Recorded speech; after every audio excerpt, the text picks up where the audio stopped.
The rain had come down hard that afternoon, washing the dust from the small town streets and leaving behind puddles that reflected the glow of old street lamps. Michael Harris stood under the awning of his garage, wiping the grease off his hands with a rag. He was a tall man in his mid-30s, with tired eyes but a smile that could still soften the weight of his days. Behind him the sound of a child's laughter echoed. His 8-year-old daughter, Lily, sat on an overturned bucket reading from a weathered storybook while her father worked late on another neighbor's truck. Michael wasn't just the local mechanic, he was the man people turned to when life broke down, whether it was their car, their fence, or even their spirit. Everyone in the town knew he had been raising Lily on his own ever since his wife passed away 3 years earlier. He worked long hours, barely scraped by, but he never once let his daughter feel unloved.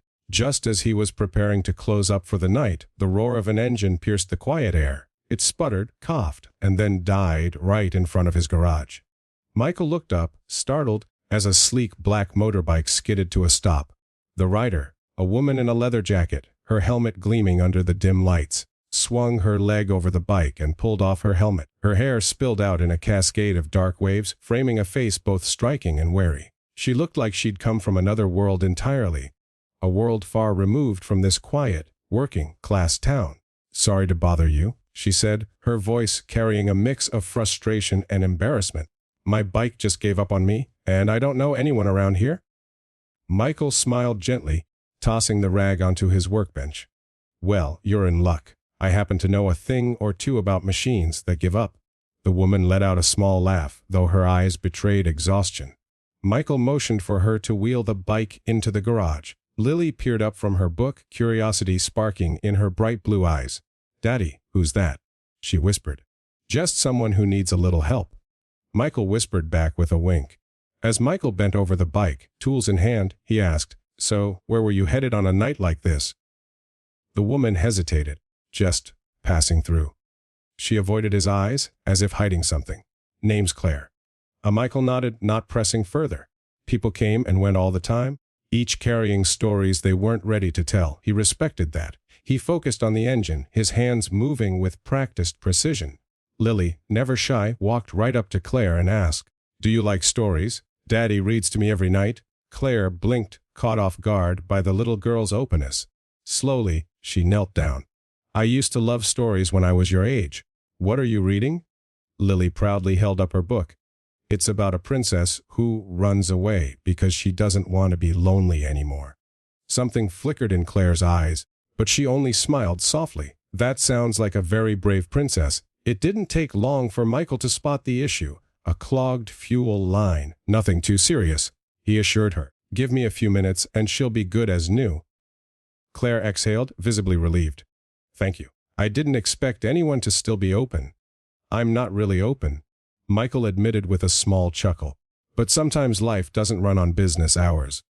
As he worked, Claire found herself watching him. The way his hands moved with quiet confidence. The way he glanced back at his daughter every so often, making sure she was okay. There was a steadiness about him, a groundedness she hadn't seen in a long time, and yet he had no idea who she really was.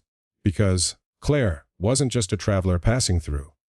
Her real name was Claire Whitmore, heir to a multi-billion-dollar global empire. She had grown up surrounded by luxury, private jets, grand estates, elite schools, but never real love. Her father had been consumed by business, her mother distant. And now, at 31, she was tired of being seen only as a fortune, a name, a stepping stone. She had left the city quietly, needing space, needing to find something, or someone, real.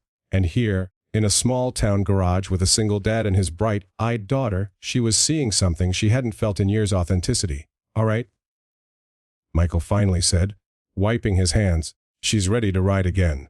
Claire stood, walking toward the bike. "You fixed it that fast.